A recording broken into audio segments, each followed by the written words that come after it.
ప్రభుత్వ పాఠశాలలను సైతం పేద పిల్లలకు కాకుండా కేవలం టీడీపీ కార్యకర్తల కుటుంబాలకు మాత్రమే పరిమితం చేసిన ఘనత మంత్రి నారాయణకే దక్కిందని ఎమ్మెల్సీ పార్వతిరెడ్డి చంద్రశేఖర్ రెడ్డి తీవ్రస్థాయిలో ధ్వజమెత్తారు. నెల్లూరు వైసీపీ సిటీ కార్యాలయంలో బుధవారం ఆయన మీడియాతో మాట్లాడుతూ రాష్ట్రంలో రెడ్ బుక్ రాజ్యాంగం అమలవుతుందన్నారు. వీఆర్సీ హైస్కూల్లో పేద ప్రజలకు అడ్మిషన్లు కనిపిస్తున్నాయని ప్రగల్భాలు చెప్పిన మంత్రి నారాయణ ఎన్టీం టీడీపీ నేతలు చెప్పిన వారికే అడ్మిషన్లు ఇచ్చారని విమర్శించారు. చివరికి స్కూల్లో పిల్లలకు ఇచ్చే పుస్తకాలపై కూడా నారాయణ పబ్లిసిటీ చేసుకుంటున్నారని విమర్శించారు. ఎస్సీ కార్పొరేషన్ లోన్స్ కానీ మైనారిటీ కార్పొరేషన్ లోన్స్ కానీ ప్రతిదీ కూడా కేవలం తెలుగుదేశం పార్టీ ఎలక్షన్స్ టైంలో వారికి పని చేసినటువంటి ఎంప్లాయీస్ అయితే ఎవరైతే ఉన్నారో మహిళా శక్తి కావచ్చు, ఎన్టీం కావచ్చు, ఇలాంటి వాళ్ళకి మాత్రమే ఇవ్వడం.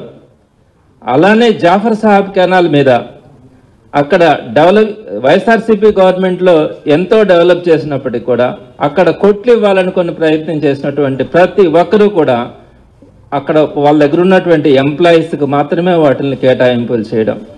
అలానే అన్నింటిలో కూడా కాంట్రాక్టుల దగ్గర నుంచి ప్రతిదీ కూడా నా దగ్గర క్లియర్ ఎవిడెన్సెస్ లేదే నేను ఎప్పుడు కూడా మాట్లాడను. ఇవన్నీ ఒక ఎత్తు అయితే ఈరోజు విఆర్ హై స్కూల్ గురించి నేను మీతో ప్రస్తావిస్తాను. విఆర్ హై స్కూల్ అనేది ఒకప్పుడు ఎయిడెడ్ స్కూల్, అది ఇప్పుడు మున్సిపల్ స్కూల్గా మారింది. అంటే టోటల్గా ఒక గవర్నమెంట్ సెక్టార్లో నడుస్తున్నటువంటి స్కూల్.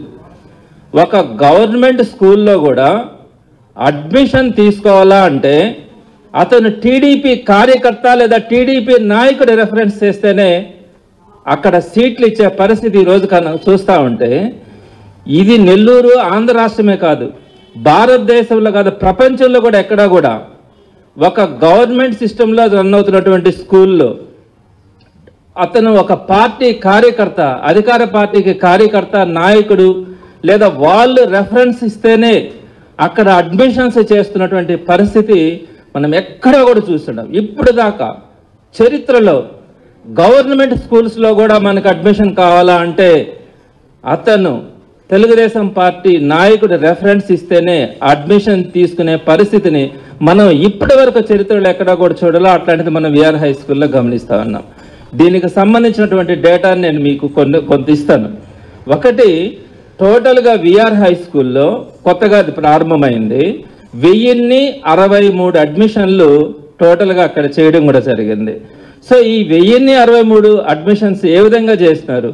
మామూలుగా అడ్మిషన్స్ చేయాలా అంటే ఒక హ్యాబిటేషన్ ఏరియా అన్నది ఉంటుంది స్కూల్కి అడ్మిషన్ ఇవ్వాలా అంటే దాని చుట్టుపక్కల ఉండే వాళ్ళకి ఫస్ట్ ప్రయారిటీ ఇవ్వాలా. సీట్లు మిగిలితే ఆ నెక్స్ట్ ఏరియాకి ఇవ్వాలా, ఆ తర్వాత ఆ చుట్టుపక్కల ఏరియాలకి ఇవ్వాలా. అలా ఒక గవర్నమెంట్ స్కూల్లో అడ్మిషన్స్ ఇవ్వాలా అంటే ఆ హ్యాబిటేషన్ ఏరియాని ప్రధానంగా తీసుకొని ఆ చుట్టుపక్కల ఇచ్చుకుంటూ పోవాల్సిన పరిస్థితి ఉంటుంది. ఇక్కడ అలాంటి పరిస్థితి కాకుండా ఒక నియోజకవర్గాన్ని తీసుకొని ఆ నియోజకవర్గంలో డివిజన్ల వారీగా, పోలింగ్ బూత్ వారీగా అక్కడ వాళ్ళకి ఎన్ని ఓట్లు వచ్చినాయి, భవిష్యత్తులో ఎక్కడ ఓట్లు వస్తాయి, అక్కడ మాత్రమే సచివాలయాల దగ్గర నుంచి ఒక డేటా తెప్పించుకొని దాన్ని వాళ్ళ దగ్గర ఉన్నటువంటి ఒక 35 మంది స్టాఫ్కి అప్పగించి 264 మంది టీడీపీ కార్యకర్తలు, నాయకులు ఎవరెవరైతే రెఫరెన్స్ ఇచ్చినారో వాళ్ళందరికీ మాత్రమే కేవలం సీట్స్ ఇచ్చి ఎక్కడ కూడా కాలేజ్ స్కూల్ లోపల ఒక అడ్మిషన్ ప్రాసెస్ స్టార్ట్ చేయడం కానీ, నోటిఫికేషన్ ఇవ్వడం కానీ, అప్లికేషన్ ఇవ్వడం కానీ ఏ ప్రాసెస్ కూడా జరుగుతున్న పార్టీకి ఓటరా కాదా తెలుగుదేశం పార్టీకి. అలానే పార్టీలో వాళ్ళ బయోడేటా అంటే వాళ్ళు కనుక బయోమెట్రిక్ కానీ వేసే పంతే వాళ్ళ ఫాదరు ఆ బయోడేటా కోడ్, అలానే ఎవరు రెఫరెన్స్ ఇచ్చినారు ఆ రెఫరెన్స్ అంటే తెలుగుదేశం పార్టీ క్యాడర్ ఏ డిజిగ్నేషన్తో రెఫరెన్స్ ఇచ్చినారు, అదేవిధంగా రెఫరెన్స్ ఇచ్చినటువంటి పేరు, టోటల్గా 1064కు సంబంధించినటువంటి డేటా మీకు ఇస్తా ఉన్నాను. ఈ విధంగా భారతదేశంలో ఎక్కడైనా కూడా ఏ ప్రభుత్వ స్కూల్లోనైనా కూడా కేవలం ఒక పార్టీ బేస్డ్గా ఒక పార్టీకి సంబంధించినటువంటి వ్యక్తులకి అడ్మిషన్స్ ఇచ్చినటువంటి ప్రాసెస్ ఎక్కడ కూడా ఉండదు. నేను ఒక అడ్మిషన్ కోసం అత్యంత పేదవాడైనటువంటి ఒక వ్యక్తిని నేను ఒక టీచర్ ఎమ్మెల్సీగా ఉండి నేను విఆర్ హై స్కూల్లోకి ఫస్ట్ పంపించాను. అసలు అడ్మిషన్ కావాలంటే సార్ ఇవ్వండి అని హెచ్ఎంని అడిగితే మీరు వెళ్ళి ఎన్టీంతో మాట్లాడండి అని చెప్పినారు.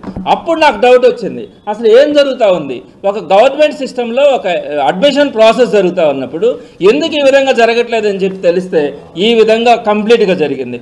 సో ఈ డేటాని మీకు సాఫ్ట్ కాపీగా కూడా ఇస్తాను. అదేవిధంగా మీకు అందరికీ కూడా హార్డ్ కాపీలు కూడా 1063 అడ్మిషన్లకు సంబంధించినటువంటి డేటాని మీకు ఇస్తాను. ఇంకా టీచర్స్ ఉండే పరిస్థితి లేదు. ఈరోజు మన టీచర్స్ పొజిషన్ అంటే చెప్పిన కేఎన్ఆర్ మున్సిపల్ స్కూల్ కానీ తీసుకుంటే 29 మంది టీచర్స్ లేరు అక్కడ. మొన్నేదో కొంచెం మంది క్లస్టర్ వాళ్ళని తీసుకొచ్చి ఒక 4 నేసినారు, 29 మంది.